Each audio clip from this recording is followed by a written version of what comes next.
To Biozone academy. I hope कि आप सभी CUET 2024 के लिए अच्छे से प्रिपेयर कर रहे होंगे।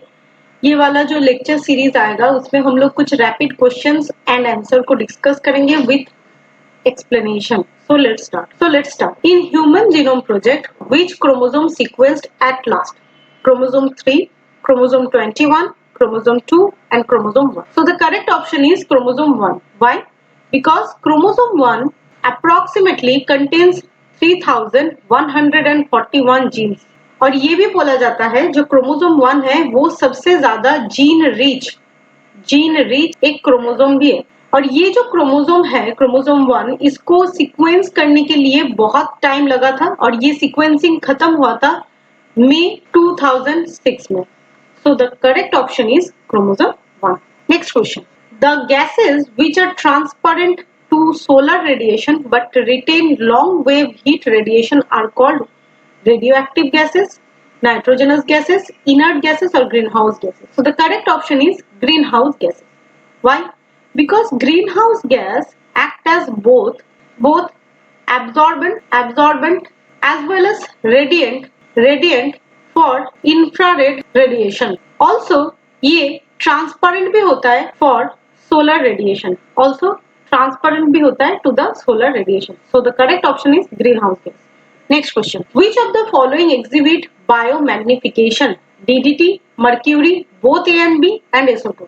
So the correct option is both A and B, that is DDT and mercury. क्यों? क्योंकि biomagnification ये होता है कि जो टॉक्सिक सब्सटेंसेस होता है, टॉक्सिक सब्सटेंसेस का जो कंसेंट्रेशन होता है वो इंक्रीज करते रहता है along with the trophic level. जितना ट्रॉपिक लेवल बढ़ता है टॉक्सिक सब्सटेंसेस का कंसेंट्रेशन भी बढ़ते जाता है।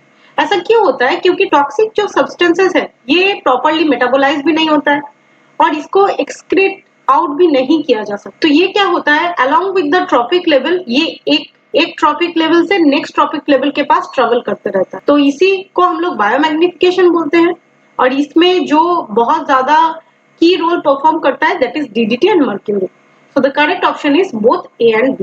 Next question. Gambusia eating mosquito larva is an application of biological control, competition, scavenging और parasitic life. तो यहाँ पे गैम्बूसिया जो है ये एक फिश है और ये फिश क्या कर रहा है, मॉस्किटो लार्वा को खा ले रहा है। तो मॉस्किटो लार्वा का जो पॉपुलेशन है ये पॉपुलेशन क्या हो रहा है, पॉपुलेशन कंट्रोल में आ रहा है, कंट्रोल मेंटेन कर रहा है और ये पॉपुलेशन को कंट्रोल में रखने के लिए एक बायोलॉजिकल एजेंट ही यूज किया जा रहा है। बायोलॉजिकल एजेंट को यूज किया जा रहा है जिसका नाम है गैम्बूसिया। यहाँ पे कोई भी केमिकल चीजें और फिजिकल चीजें यूज नहीं किया जा रहा है। तो ये जो कंट्रोल मैकेनिज्म है ये कंप्लीटली बायोलॉजिकल मोड से हो रहा है, इसीलिए इसको हम लोग क्या बोलेंगे, biological control. So the correct option is biological control. Next question, which one of the following biofertilizer does not fix the atmospheric nitrogen? The options are Glomus, Oscillatoria, Azospirillum, Rhizobia. So the correct option is Glomus. Glomus symbiotic relationship में रहता है with the higher plant, but nitrogen fixing में इसका कोई भी role नहीं रहता है। Next question. The role of GEAC study the positive effect of GMO, bring new technology, commercialize the new technology, take decision regarding the GM research and the safety of introducing GM genes. GEAC का full form क्या है? GEAC का full form है that is Genetic Engineering Approval Committee. तो नाम से ही पता चल रहा है कि ये जेनेटिकली इंजीनियरिंग जो रिसर्च चलता है उसका ऊपर जो अप्रूवल होता है वो देता है। तो correct option will be the option D, take decision regarding GM research and the safety of introducing GM genes. Next question, minimum number of meiotic division required to obtain 100 pollen grains of wheat. तो यहाँ पे पता चल रहा है कि pollen grains क्या होता है, that is microspore mother cell. तो एक microspore mother cell meiotic division के बाद 4 माइक्रोस्पोर्स बनाता है। तो यहाँ से आप लोगों को क्या पता चल रहा है कि 4 पोलन ग्रेन और माइक्रोस्पोर बनाने के लिए एक मियोटिक डिवीजन का जरूरत है। ठीक है, तो 100 पोलन ग्रेन्स आपको अगर बनाना है तो कितना मियोटिक डिवीजन का जरूरत होगा, 100/4 is equal to 25 meiotic division का जरूरत होगा। So the correct option will be 25। Fine. Next question. Double fertilization is the rule of bryophytes, pteridophytes, angiosperm fungi.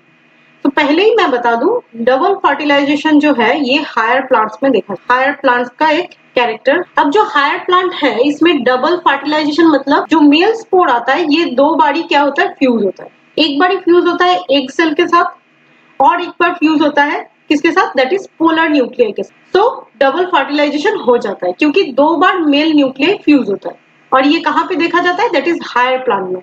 तो obviously correct option will be the angiosperm. Next question. Hemophilia is a type of mosquito lacking hemosin, faulty blood clotting, royal disease, both B and C. पहले मैं बता दूं, haemophilia एक genetic disorder है, ये एक genetic disorder है और रेदर टू से ये एक सेक्स लिंक्ड जेनेटिक डिसऑर्डर है, ठीक है। तो इसमें क्या होता है, बेसिकली हीमोफीलिया में सिंगल जीन म्यूटेशन हो जाता है। सिंगल जीन का जैसे ही म्यूटेशन होता है वो क्या करता है, ब्लड क्लॉटिंग जो होता है, ब्लड क्लॉटिंग में और ब्लड क्लॉटिंग को प्रिवेंट करता है। अगर ब्लड क्लॉटिंग प्रिवेंट हो जाएगा तो क्या हो, ब्लड लॉस होगा। तो यहाँ पे क्या हो रहा है, फॉल्टी ब्लड क्लॉटिंग। तो ये वाला ऑप्शन तो सही है। नेक्स्ट क्या है कि हीमोफीलिया और क्वीन विक्टोरिया इसके लिए कैरियर, इसीलिए इसको हम लोग रॉयल डिजीज भी बोलते हैं। तो ये वाला ऑप्शन भी सही है। तो ultimately both B and C will be the correct option. Next question, spermatogenesis in mammalian testis regulated by which hormone, oestrogen, growth hormone, follicle stimulating hormone और ल्यूटिनाइजिंग हार्मोन। तो स्पर्मेटोजेनेसिस एक प्रोसेस है जिससे क्या बनता है, स्पर्म्स बनता है। लेकिन यहाँ पे एस्ट्रोजन क्या है, एस्ट्रोजन है एक फीमेल हार्मोन। ये फीमेल हार्मोन है जो हार्मोन फीमेल रिप्रोडक्टिव स्ट्रक्चर को डेवलप करवाने में हेल्प करता है। ग्रोथ हार्मोन आप लोगों को पता है कि ग्रोथ करवाने के लिए हेल्प करता है, ऑल ओवर ग्रोथ के लिए रिस्पॉन्सिबल। फॉलिकल स्टिम्युलेटिंग हार्मोन, नाम से ही पता चल रहा है कि फॉलिकल सेल को स्टिम्युलेट करता है। बेसिकली ये वाला जो हार्मोन है ये क्या करता है, number of Sertoli cell in testis उसको रेगुलेट करता है एंड देयर बाय ये ही क्या करता है, स्पर्मेटोजेनेसिस को रेगुलेट करता है। And the fourth one is luteinizing hormone. ये ल्यूटिनाइजिंग हार्मोन दोनों में ही मिलता है, इन केस ऑफ मेल वहां पे भी रहता है एंड फीमेल बॉडी में भी रहता है। मेल बॉडी में क्या करता है, growth and function of Leydig cell उसको रेगुलेट करता है एंड फीमेल में क्या करता है, ओव्यूलेशन में हेल्प करता है। तो आपको क्लियरली पता चल रहा है कि स्पर्मेटोजेनेसिस में कौन हेल्प कर रहा है, that is follicle stimulating hormone. So the correct answer would be option